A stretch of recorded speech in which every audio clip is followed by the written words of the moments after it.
hubungan biologis. Nek bahasane wong-wong jima, bahasane wong umum. Tapi Said Muhammad dan orang-orang alim yang lain menyebutnya bukan jima, bukan hubungan biologis, tapi mengatakan mubasyarah. Mubasyarah itu berarti dua hal. Satu, basyar itu artinya manusia.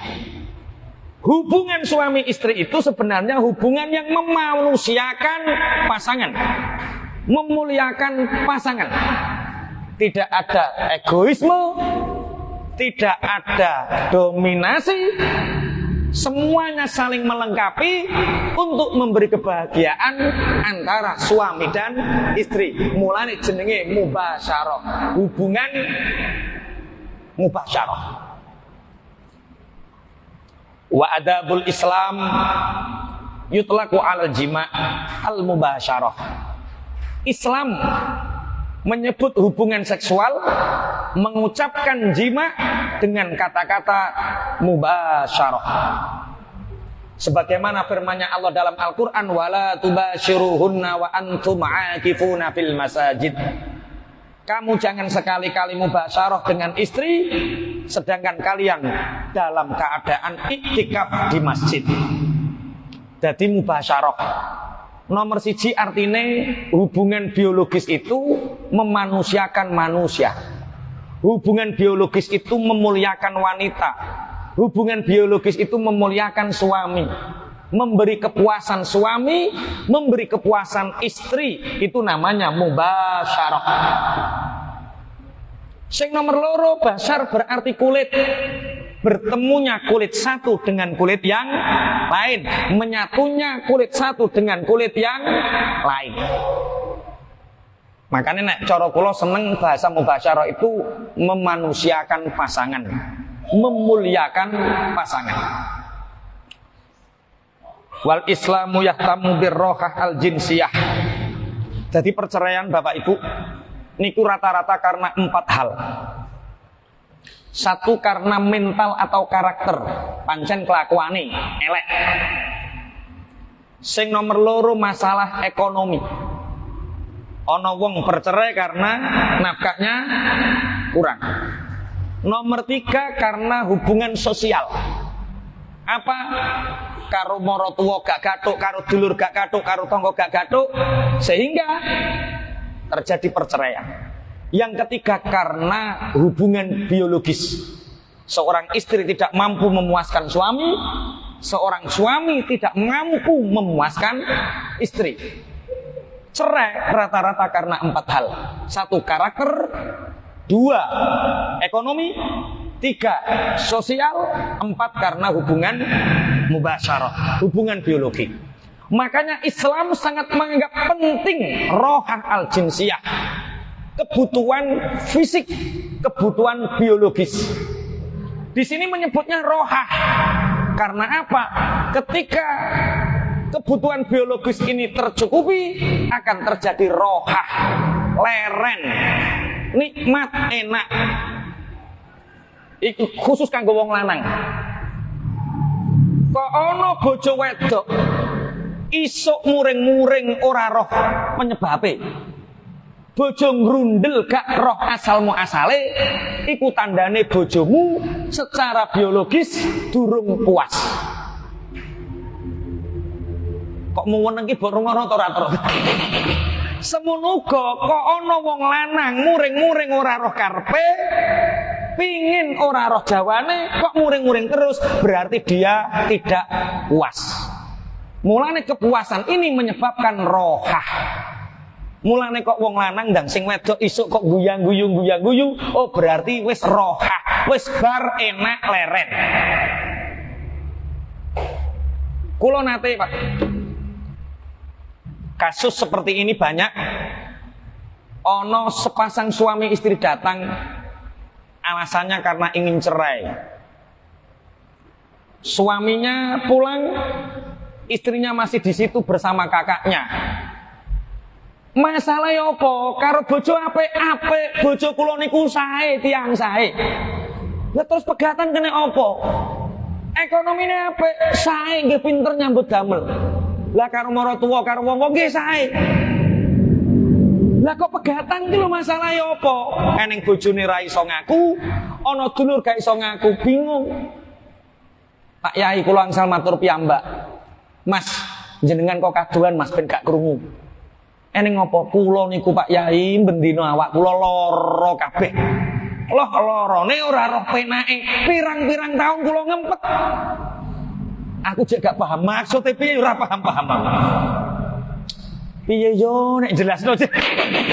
Oh ternyata hubungan biologis niku ketika belum sampai titik puas, titik klimaks, maka wong wedok niku muk roh lorone, ora roh penake, pikiran gak iso leren, awak ora iso leren. Makane ya kudu dipuasno. Bismillahirrahmanirrahim. Makane teng mriki bape mubasyarah memuliakan pasangan. Iki gak ning sing Joko to ya? Gak ono sing Joko.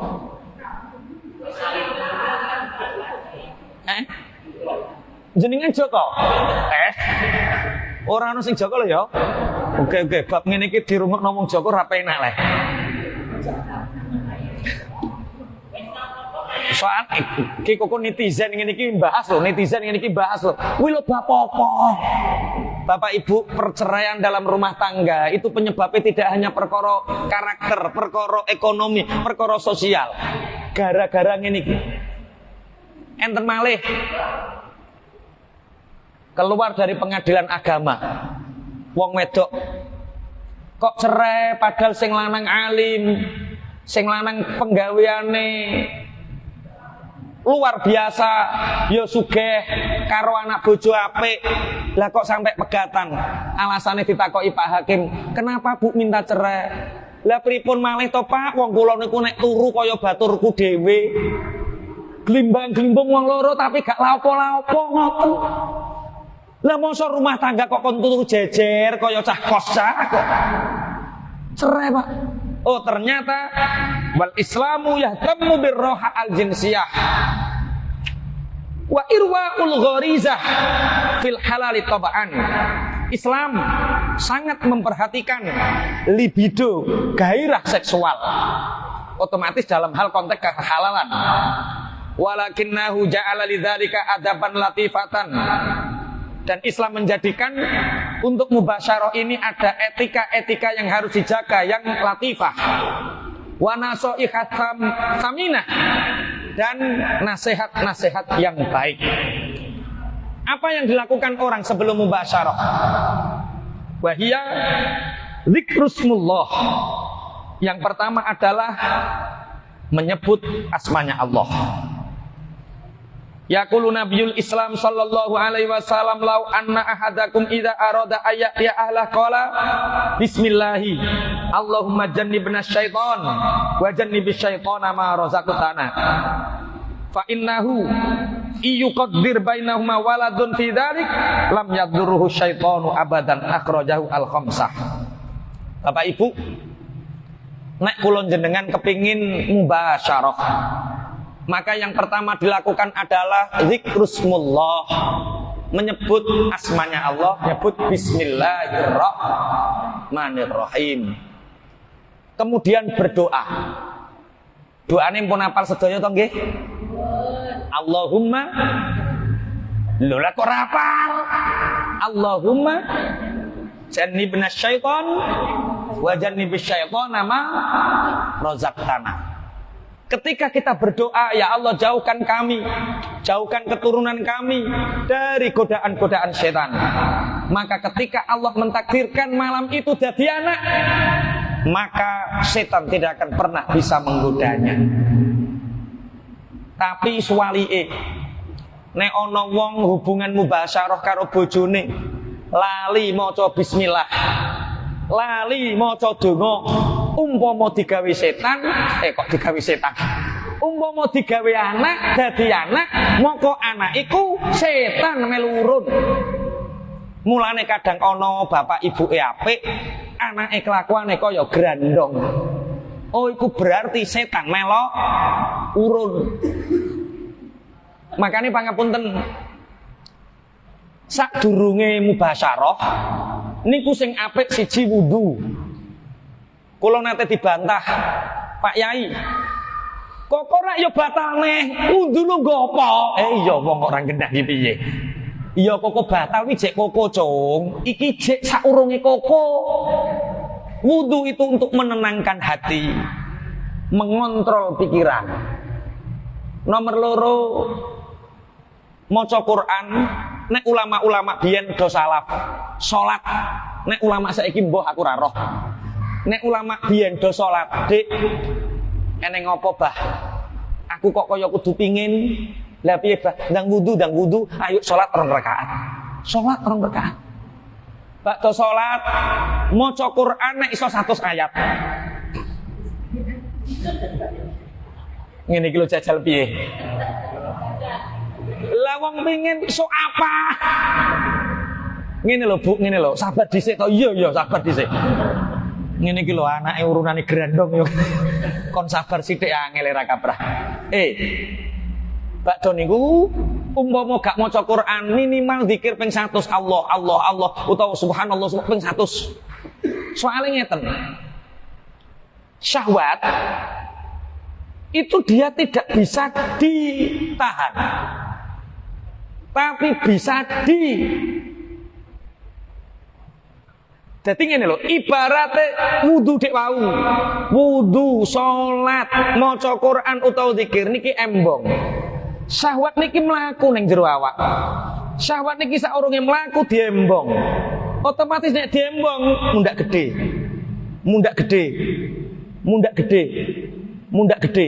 Akhire mundak gede.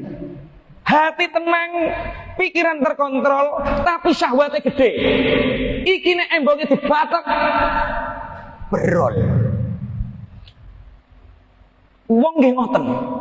Kenging napa mubasyarah niku kadang wong lanang ora puas utawa wong wedok ora puas, perkara dhewe kesusu. Syahwate lagi cilik ora ditenangno. Cara wong banyu mili ora diembong dhisik. Ki kok muneng lho iki piye to ki? Paham nggih maksudnya, paham nggih? Mulane tujuane ora jek kadang. Sing lanang lagi mulai ke sawah, sing lanang lagi mau ke kasar. Ayo to Bu. Sing wedok adang ambune ra gelebok kamar lah ngene iki. Kesusu kabeh. Sing apik adus dhisik. Wudu, bar wudu, salat, bar salat. Kataman yo kok. Iya, tapi ora kataman sak-Quran yo ora. Yo maca zikir minimal ping 100. Dhek gelot kataman sampe piye.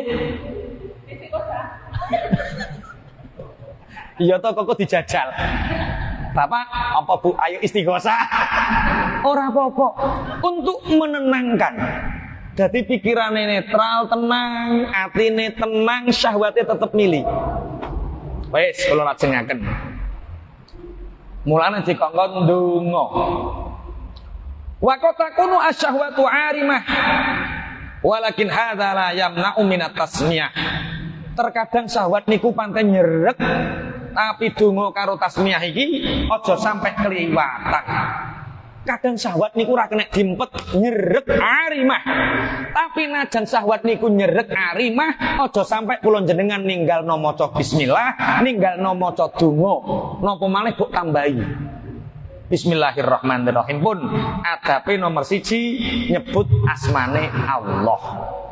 Niki ketingale tasik berapa waktu niki? Enten pertanyaan malih napa mboten? Nggih.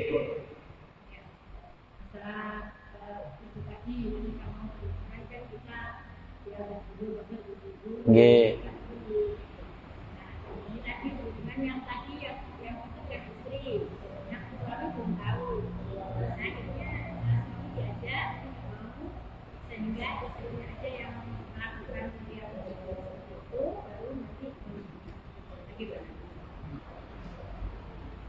Iki sing lanang neh iki. Dadi sing lanang ora gelem ngaji.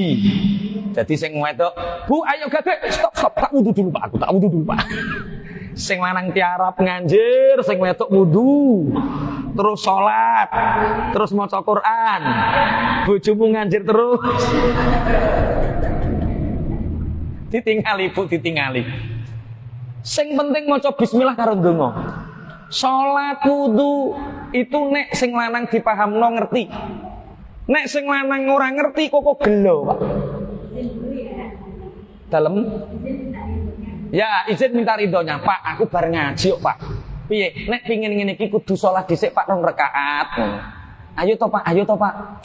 Alah, ora kok kesuwen. Ya wis nek kesuwen aku tak wudu dhisik, pake zikir ping pira pun layani. Mulane penting ya ngaji wong lanang wedok itu penting. Kok ngene kan iso praktek terusan. Bapak napa istighosah. Kodene istighosah. Pun. Sing nomor kalih as-satru. Membuat penutup. Ba'dul azwaji la yahillu lahu al-jima' illa imra'atahu 'ariyatul jasad. Wa huwa ya'taqidu anna dzalika jaizun lahu. Wa naqulu lahu dzalika sahihun walakinnahu nuhibbu an nahmisa fi udunihi bi annal mar'ata la tastarihu lil 'uri fi hadzal hali. Yaqulu Nabi sallallahu alaihi wasallam, "Idza ata ahadukum ahlahu falyastatira wa la yatajarrada tajarrudal ayrain ail himarain." Sing nomor kalih membuat penutup. Iki sunah dhisik. Sunahe wong lanang nek wis kepingin kumpul mubasyarah karo istri, karo suami, niku kemulan bareng. Seandainya ingin telanjang boleh, tapi telanjang di bawah kemul bareng. Niku sunai. Seandainya terbuka, Sayyid Muhammad mengomentari sebagian suami ini merasa puas dan seneng seandainya dia melakukan mubasyarah itu istrinya telanjang bulat. Akeh wong lanang seneng umpama sing wedok nalikane mubasyarah itu telanjang bulat. Dan mereka meyakini itu boleh. Apa komentar beliau? Apakah itu boleh? Tak benarkan dulu, ya. Tapi dia juga harus tahu bahwa Rasulullah Muhammad SAW mengisyaratkan wanita itu punya dasar sifat malu, yang dengan sifat malunya itu dengan telanjang dia tidak bisa mencapai puncak. Maksudnya tidak mencapai kepuasan batin. Perkara kepuasane iku kalah karo isine. Makanya seorang suami harus tahu bahwa jangan minta istrimu untuk telanjang bulat di hadapanmu tanpa penutup sehelai pun. Karena itu membuat dia malu, dan ketika dia malu sulit untuk mendapatkan kepuasan. Mulane sing penak niku pangapunten kemule sing ombo, sing anget, terus ning jero kemul bareng. Bar kuwi gayane bebas, terserah jenengan.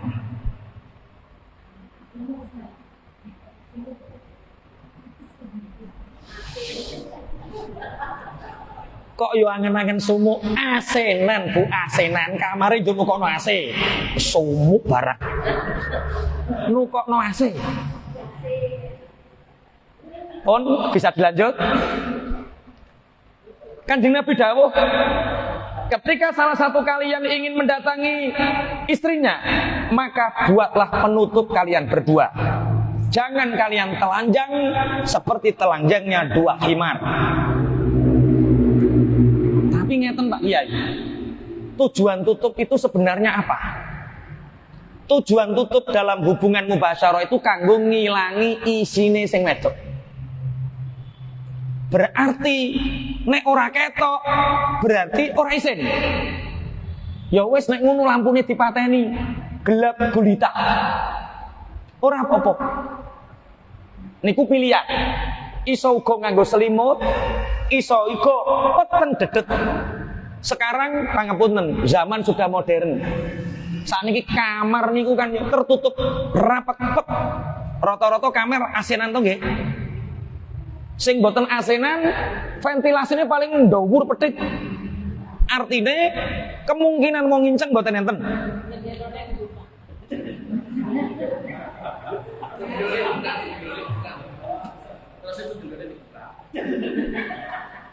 Yo ditutup dhisik, dikeki korden, dirapeti kordene. Terus listrike dipateni wis orane sing ketok. Mboten napa-napa, sing penting wong wedok merasa nyaman. Penutup ini hanya menjadikan seorang wanita tidak nyaman, nek wong wedok gak nyaman biasane piyambake merasa tidak terlampiaskan syahwatnya. Pun kula lajengaken. Wa tarwi as-sayyidah Aisyah radhiyallahu anha an Rasulillah sallallahu alaihi wasallam ma ra'aha minni wa la ra'aituha minhu. Ai al-awrah rawahu al-Bukhari. Sayyidah Aisyah menceritakan, ketika aku berhubungan dengan Rasulullah, sungguh Rasulullah tidak pernah melihat kepunyaanku aurat dan aku tidak melihat aurat Rasulullah. Iki dawuh Sayyidah Aisyah. Kanjeng Nabi ra tau ndelok nggone Sayyidah Aisyah. Sayyidah Aisyah mboten nate ningali aurate Kanjeng Nabi. Niki ketingale wektale niki mancing zuhur radi awal soalnya nggih. Niki kersane mangke saged persiapan salat zuhur. Ada pertanyaan lagi napa sampun?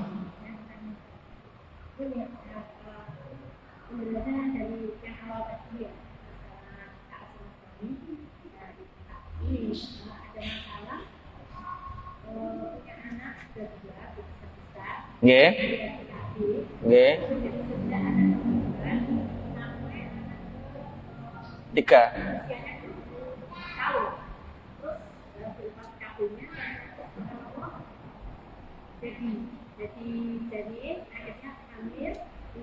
Ketiga. Nggih.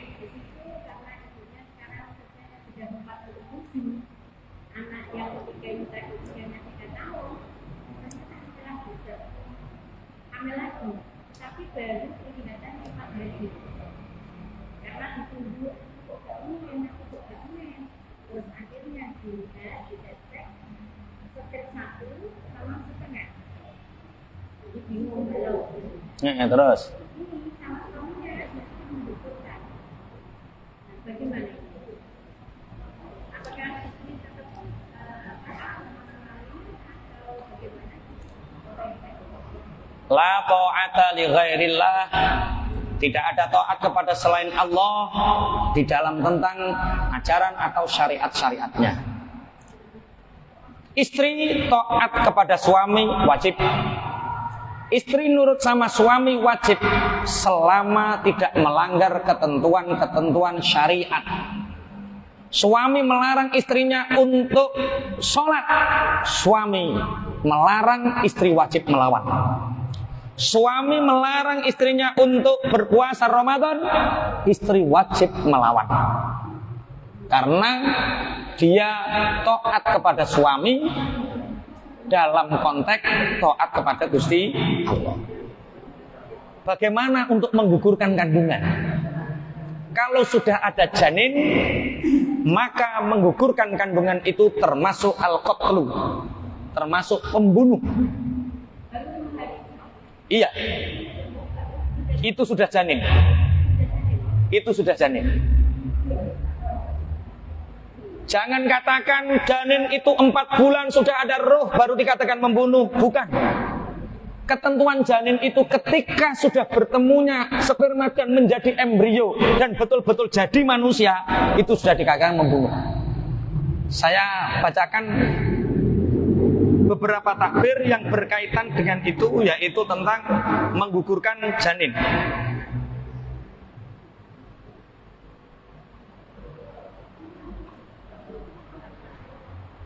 Qadha Rasulullah sallallahu alaihi wasallam bi bil ghurrah abdin au ammatin.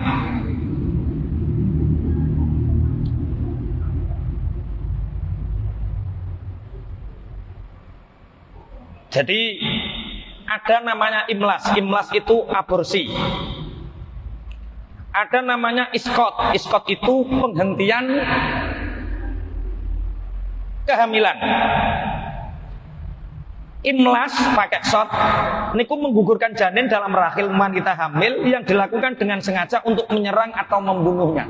Itu namanya imlas. Sudah ada janin, kemudian ditutup, digebuk, dijamoni, itu imlas. Kemudian tindakan imlas termasuk kategori dosa besar karena termasuk membunuh, tindak kriminal. Pelakunya bisa dikenai diyat ghurrah cara zaman biyen. Amat, bila terjadi ghurrah untuk amat, maka dia wajib memerdekakan satu budak pria atau wanita. Lah,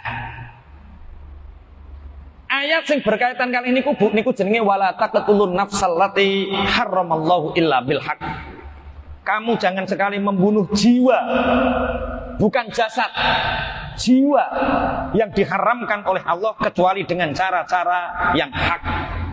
Jadi ono imlas niku sudah ada janin, ada iqta niku napa? Urung rupa. Ya belum terjadi penghentian. Cara kene nek ngarani napa dik meng KB. KB itu mencegah bertemunya agar tidak menjadi janin. Kalau sudah terjadi janin dibunuh itu jenenge imlas dan imlas itu dosa besar. Kalau kita namanya aborsi. Saged dipahami nggih? Ngoten niku jelaskan. Bukan. Lah nek wis sempurna wis wong. Jadi darah sak kempel karo wis wujud wong dosanya sama. Karena sama-sama membunuh jiwa yang sudah tertanam di dalam rahim. Saged dipahami nggih? Aja cah nek wani gawe roh enake ya kudu roh rasane ya. Wong gelem enake kok gak gelem rekasane iki lho piye? Dari usianya yang sudah lanjut kan sudah 47 tahun. Nggih. Dan beliaunya punya darah tinggi. Nggih. Itu saged konsultasi kepada dokter. Kalau memang imlas, jadi aborsi sendiri imlas itu ada beberapa poin. Kalau imlas ini sesuai dengan syariat, artinya kalau ini dibiarkan akan merenggut dua nyawa, maka boleh mengambil satunya. Itu yang menentukan bukan kita, bukan suami, tapi yang menentukan adalah dokter atau tabib yang berhak menentukan. Tapi dokter sing profesional tenan. Ora dokter sesuai rekomendasi kita. Ono dokter sesuai bayaran. Iki harus dokter yang sesuai. Oh ini bisa dipertahankan, nggak apa-apa. Ya pertahankan. Saged dipahami nggih? Pun monggo ndonga sareng-sareng. Mugi-mugi keluarga kula njenengan sedaya tansah diparingi Allah keluarga ingkang sakinah mawaddah warahmah minad dunya ilal jannah. Al-Fatihah.